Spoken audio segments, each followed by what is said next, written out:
now brings you something to think about. Shalom and greetings. Thank you for tuning in to Something to Think About. I'm his servant, Jeff Gaines, and this episode of Something to Think About is entitled The Principle of Giving versus the Tithe, Part 3.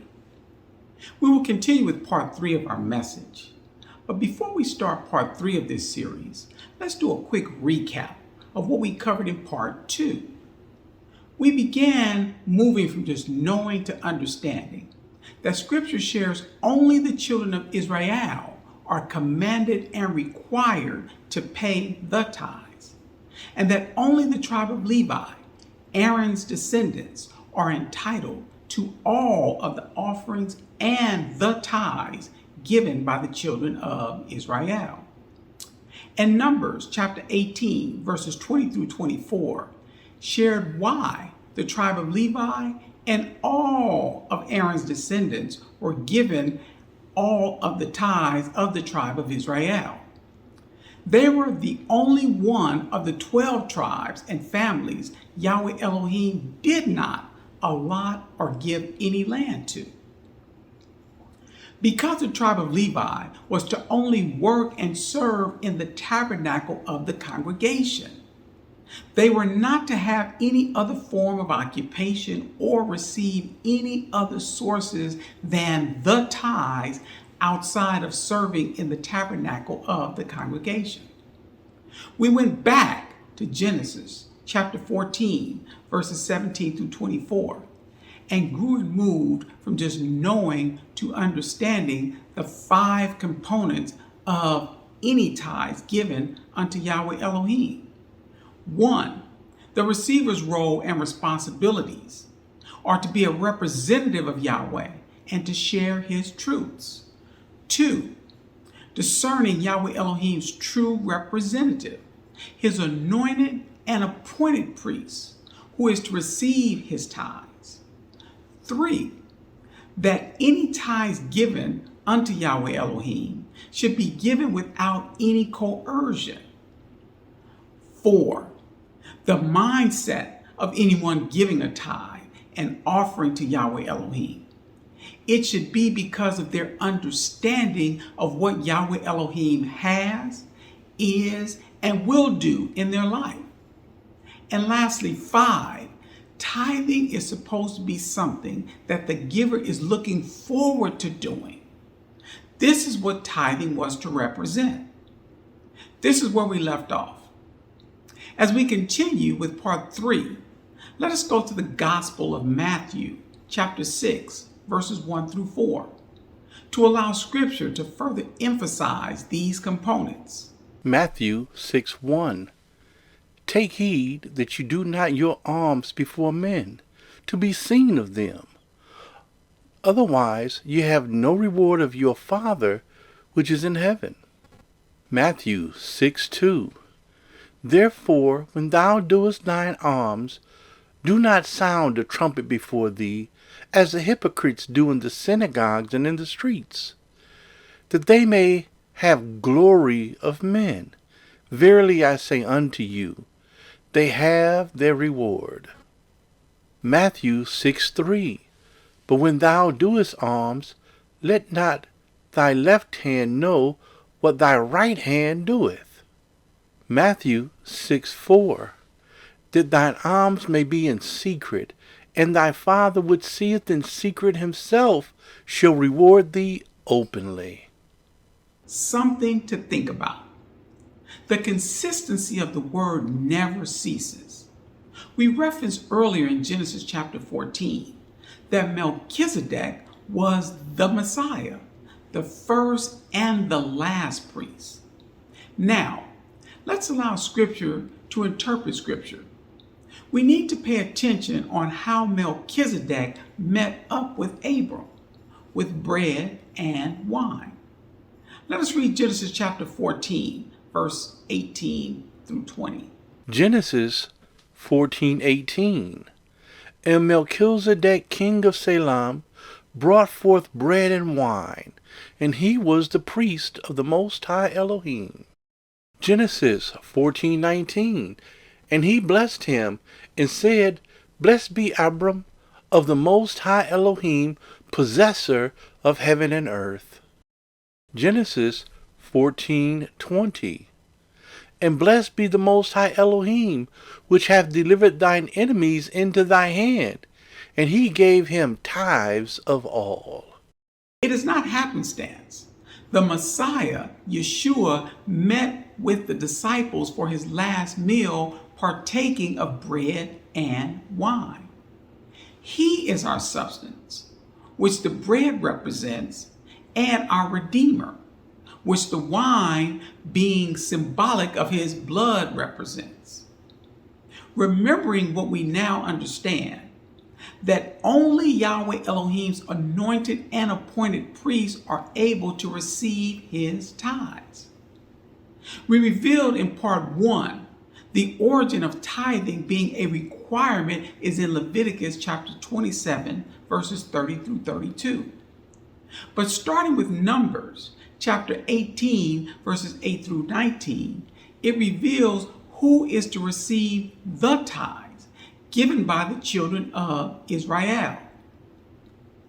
In part 2, we exposed in Numbers chapter 18, verses 20 through 24, explaining why the tribe of Levi were given the Lord's tithes.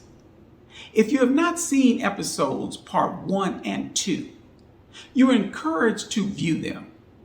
They are on his servant's website and YouTube channel.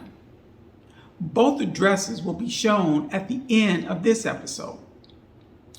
We will do a quick recap.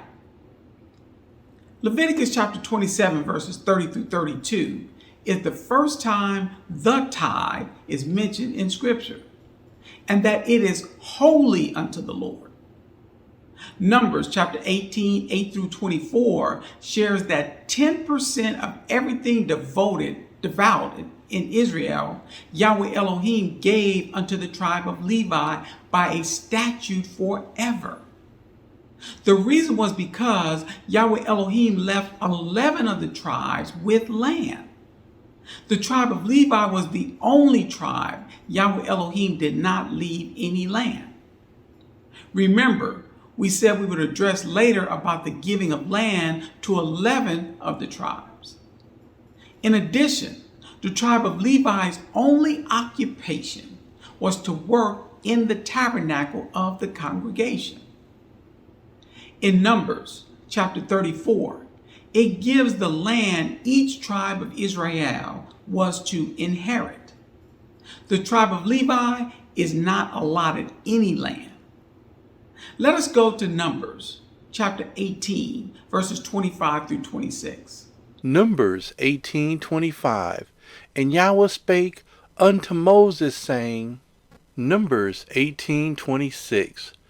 Thus speak unto the Levites, and say unto them, When ye take of the children of Israel the tithes which I have given you from them for your inheritance, then ye shall offer up an heave offering of it for Yahweh, even a 10th part of the tithe.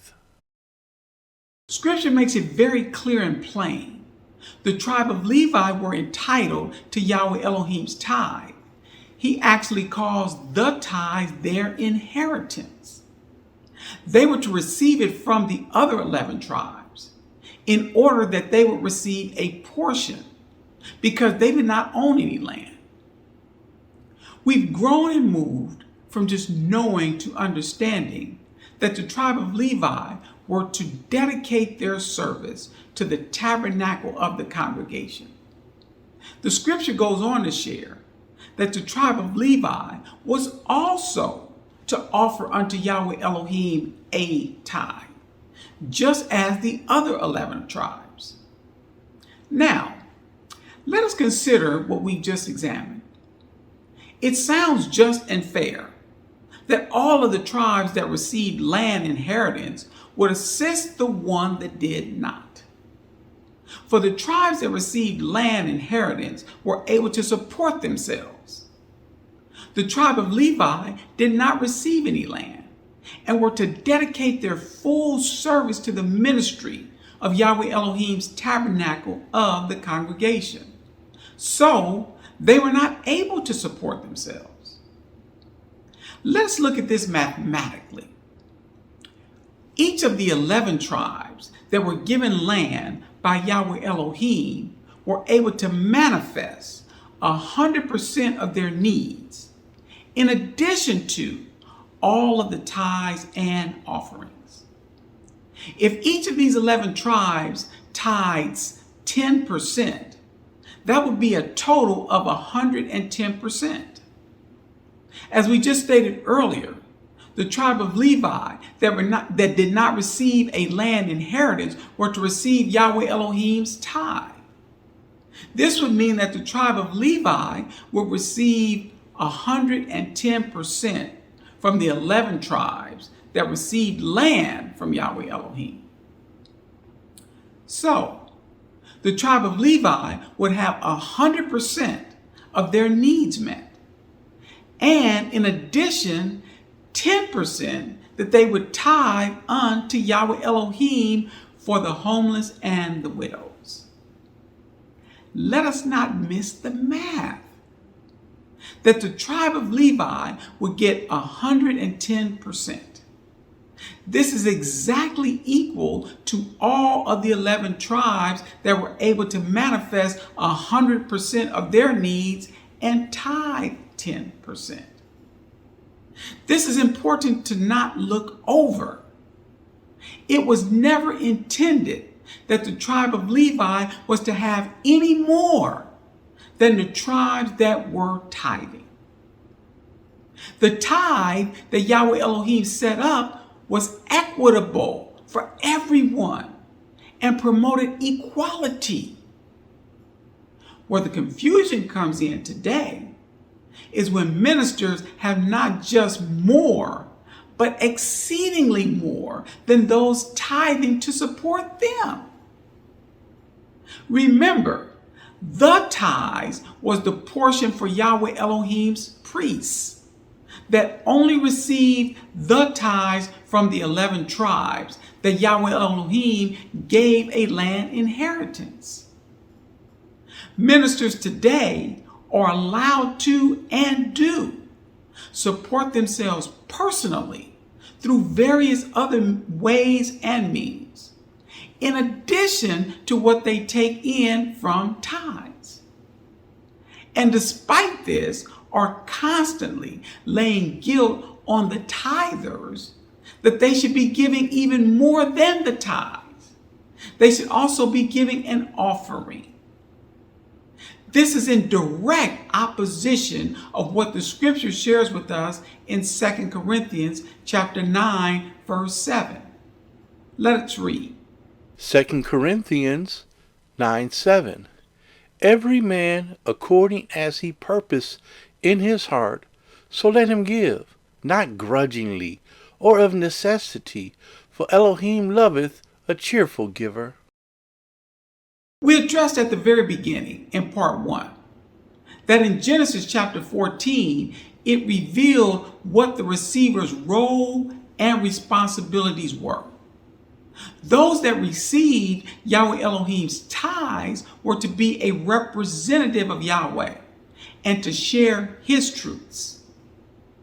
Interestingly enough, the very last time tithing is mentioned in the Old Testament /covenant, in Malachi chapter 3, Yahweh is scolding the receivers of his tithes, those that are supposed to be his representatives, for their negligence. But in order to truly understand Malachi 3, we must first read Malachi 2:1. As we've stated in previous episodes, in order to truly grow and move from just knowing to understanding, we must always know the who, what, where, when, why, and how. So let us read Malachi chapter 2, verse 1. Malachi 2:1. And now, O ye priests, this commandment is for you. Here, Scripture makes it easy for us to determine the who. who Yahweh Elohim is speaking to. It is the priests, the tribe of Levi. As was just stated, Yahweh Elohim scolds his representatives, the priests, in Malachi chapter 3. But there is an error, something that is left out in the teaching of Malachi chapter 3, verses 1 through 10. We just showed in Malachi chapter 2, verse 1, that Yahweh Elohim is speaking to the priests, his representatives. Well, if you read all of Malachi chapter 2, Yahweh Elohim is speaking to the priests, his representatives. And Malachi chapter 3, verse 1 picks up with Yahweh Elohim still speaking to the priests, his representatives.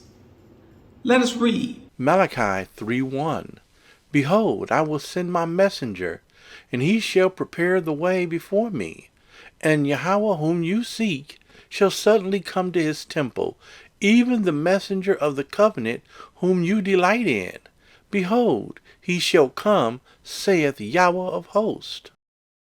Malachi 3:2. But who may abide the day of his coming? And who shall stand when he appeareth? For he is like a refiner's fire, and like fuller's soap. Malachi 3:3. And he shall sit as a refiner and purifier of silver, and he shall purify the sons of Levi, and purge them as gold and silver, that they may offer unto Yahweh an offering in righteousness. Malachi 3:4. Then shall the offering of Judah and Jerusalem be pleasant unto Yahweh, as in the days of old, and as in former years. Malachi 3:5. And I will come near to you to judgment, and I will be a swift witness against the sorcerers, and against the adulterers, and against false swearers, and against those that oppress the hireling in his wages, the widow, and the fatherless, and that turn aside the stranger from his right. And fear not me, saith Yahweh of hosts. Malachi 3:6. For I am Yahweh, I change not. Therefore ye sons of Jacob are not consumed. Malachi 3:7. Even from the days of your fathers ye are gone away from my ordinances, and have not kept them. Return unto me, and I will return unto you, saith Yahweh of hosts.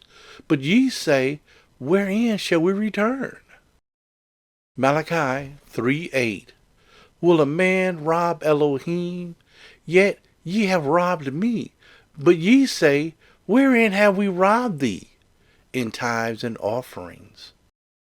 Malachi 3:9. Ye are cursed with a curse, for ye have robbed me, even this whole nation. Malachi 3:10. Bring ye all the tithes into the storehouse, that there may be meat in mine house. And prove me now herewith, saith Yahweh of hosts, if I will not open you the windows of heaven, and pour you out a blessing, that there shall not be room enough to receive it.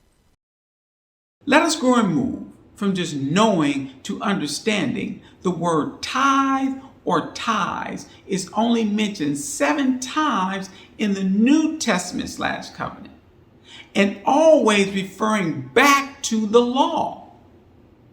Allow us to use what we have come to understand, that Scripture does not validate the tithe being a requirement at any time for anyone other than the children of Israel.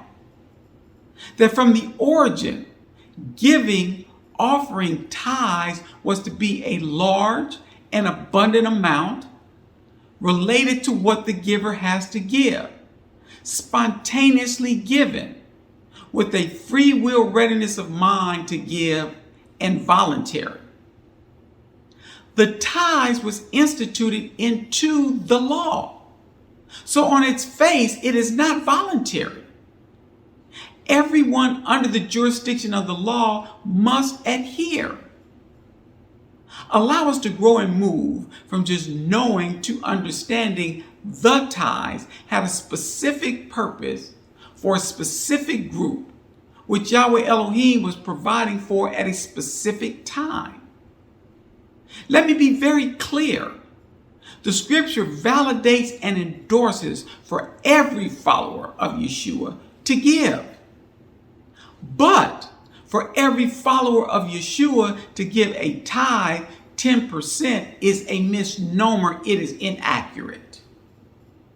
Remember, we came to understand the free will voluntary offering introduced by tithes from Abram to Melchizedek was based on provisions given by Yahweh Elohim.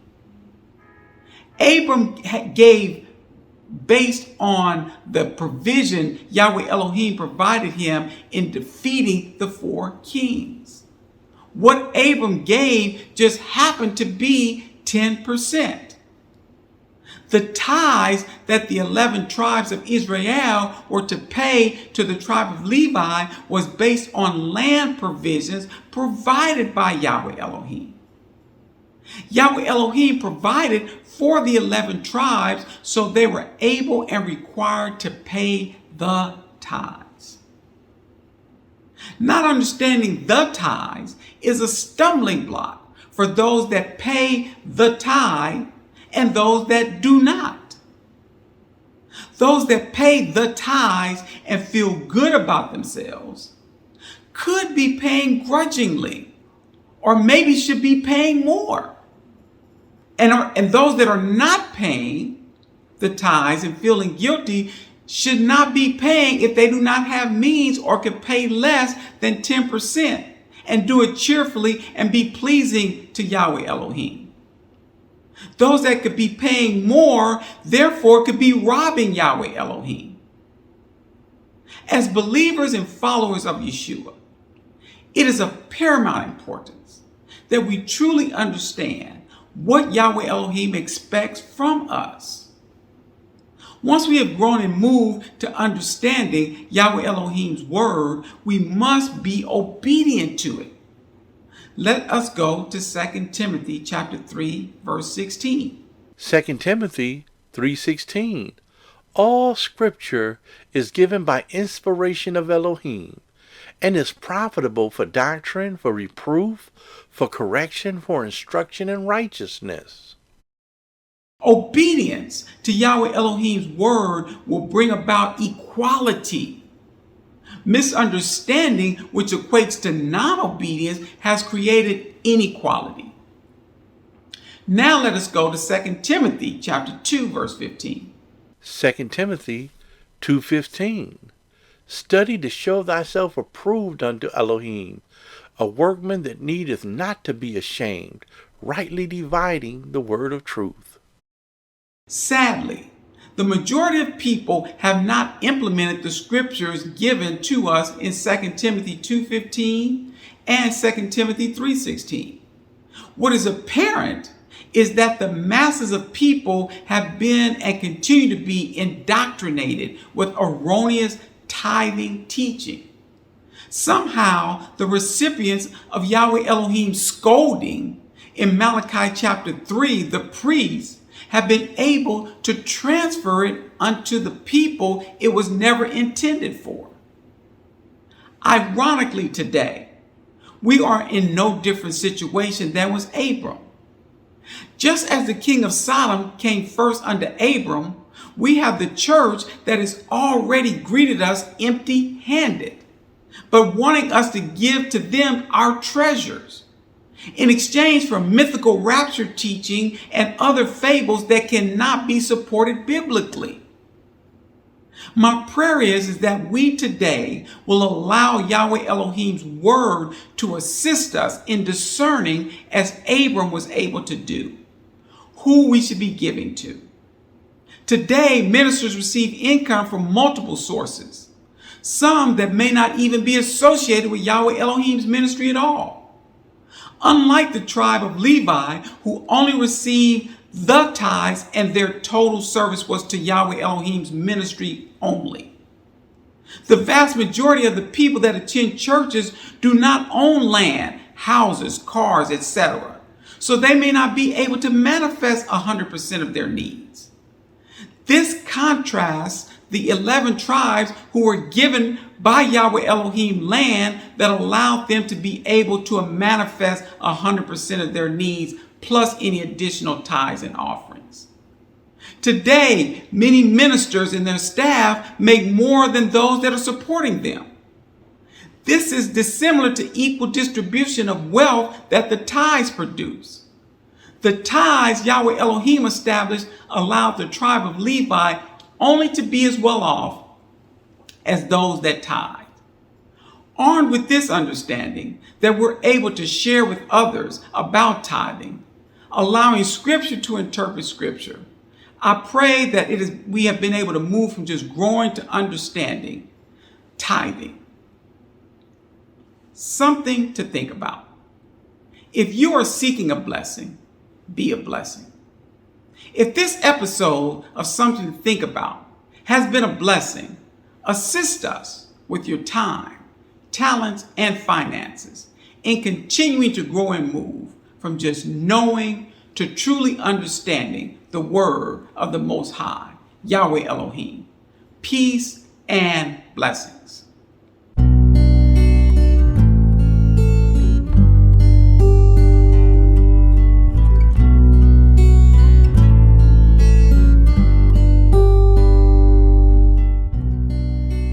His servant encourages you and prays that you will continue with him on the journey of growing and moving from just knowing to understanding the word of the Most High, Yahweh Elohim. To support you on your journey, his servant offers the following resources. His servant email address. Please feel free to reach out to his servant at any time with any questions, concerns, suggestions, and/or comments. His servant website and his servant YouTube channel. You are encouraged to subscribe to be alerted of new content. In addition, his servant recommends reading or listening to the beginning of Scriptural Truth, Volume 1. It affords a strong beginning foundation in not just knowing, but understanding the Scripture.